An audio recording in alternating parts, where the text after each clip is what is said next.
Hey guys, Joel Frank here, market analyst for YouTrading. In today's video, we're going to be taking a quick look across markets, talking about some of the themes that are in play, and talking about some of the risk events that could be affecting sentiment later this week. So, probably the biggest news we had over the weekend was a surprise output cut from the Saudis. They're cutting their oil output to 9 million barrels per day from 10 million barrels per day. So, a 1 million barrel per day surprise cut. Obviously, this comes after the surprise OPEC Plus output cut that we had at the end of March. Um, but this time around, after the OPEC cut, you can see we had this jump higher here, which persisted for at least a couple of days before then reversing. Well, you know, this Saudi output cut pretty much appears to have failed to lift the price already. Okay, yeah, we gapped. How much higher did we gap? Let's have a look. We gapped about nearly 5% or just over 4% higher. But already, most of those gains have been given back, which is not a good sign for the oil market. It shows that the oil market is still concerned about the demand side of the equation more so than the supply side of the equation. And often these surprise output cuts can be interpreted as a sign that countries like Saudi and major oil producers are worried about macro demand, which can actually encourage people to sell rather than to hold on. It can often sort of be like a sell signal, basically. Like actually, the OPEC surprise cut at the end of March. Well, what happened shortly after? Fresh lows for the year. So, to be honest, I'm thinking we could see fresh lows for the year again. Why am I saying that? Well, um, look at this economic data we had out of the US this morning, ISM Services PMI.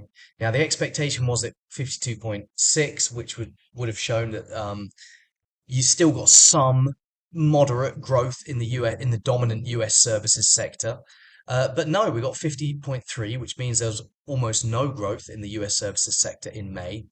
And this is going to add to US recession bets. You also had the prices paid sub-index, which fell to its lowest level, I think, in a couple of years, which is good for the Fed's inflation fight. Basically, could mean that they won't have to raise interest rates again, which is a good sign on the macro side of things. If you're thinking about demand for oil, less interest rate hikes could potentially mean a stronger economy, better oil demand. But anyway, for now, um, it's been a mixed bag out of the US data recently, but recession fears are still certainly going to be there weighing on the outlook for oil demand. And obviously, you've had China surprising to the downside with their economic data as well. Like if we just go back, I think it was last week. Yeah, we had the weaker than expected Chinese manufacturing PMI numbers and weaker than expected non-manufacturing, basically services PMI numbers as well. So that's the two biggest economies in the world, surprising to the downside with their PMI data, basically. What was let's just remind ourselves. ISM manufacturing PMI out of the US was also very weak, pretty much in line with expectations last week, but 46.9. So the manufacturing sector's in recession, service sector's heading towards recession in the US. Things are not looking good for macro demand. Let's have a look at some other asset classes. You got yields, which spiked a little bit higher, um, with oil prices basically raising inflation concerns. But then as oil prices have come back and on the weak US data, you've seen yields pretty much fall, actually lower now on the day. But 2 years still above its recent ranges and close to recent highs. 10-year, it's kind of mixed, just under 3.7 area. Dixie hanging out close to recent highs, flat on the day. US stocks continue to do pretty well, like Apple was doing pretty well this morning. In fact, how much higher is Apple? Apple, yeah, nearly 2% higher, and obviously they're the biggest stock, so they're lifting the entire market. S&P 500 and Nasdaq included. They're unveiling a new like headset virtual reality or like combined reality. What was it again? Let's have a look. But they've got a new product coming out. The company is expected to launch a mixed reality headset. That's the thing, mixed reality headset. at a conference later today, which, I mean, Bloomberg here saying is its most significant product launch in nearly a decade. So, yeah, that could lift the entire market if Apple continued to go. But yeah, the S&P 500 looks like it's still on course to test this August 2022 high. Nasdaq rallying obviously as well, pushing on to fresh highs for the year. Finally, we can have a look at gold and maybe Bitcoin. Gold looks as though it's still in its short-term downtrend. Maybe draw up these lines like this.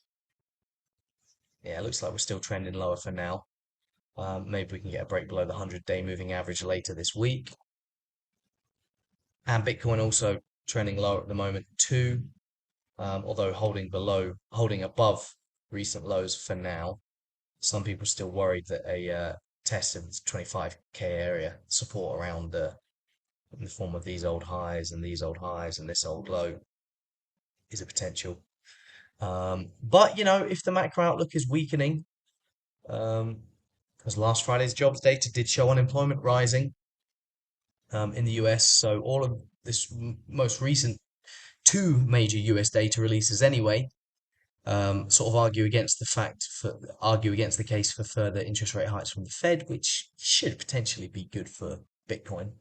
Bitcoin bulls really want to see an easier um, monetary condition future. That's not the way to say it, but they want to say easier financial conditions, so lower interest rates stuff in the future. That should be helpful for Bitcoin.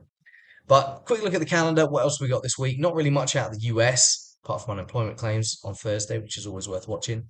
But we do have an Australia rate decision where I think markets were pricing like a 50% chance or maybe a little bit less of another rate hike. Bank of Canada expected to hold interest rates on Wednesday and then for the rest of the year, actually. Chinese inflation, that'll be important. Um, and Canada jobs data on Friday. Plus, actually, China new loans is always important because if loans in the Chinese economy are growing, then that's a lead indicator for higher economic growth in the future. Um, Aussie GDP, keep an eye on that as well. But RBA is obviously the main thing out of Australia this week. But yeah, guys, that's pretty much everything. I hope you all enjoyed the video. I hope you all found it informative, and I'll see you all in the next one.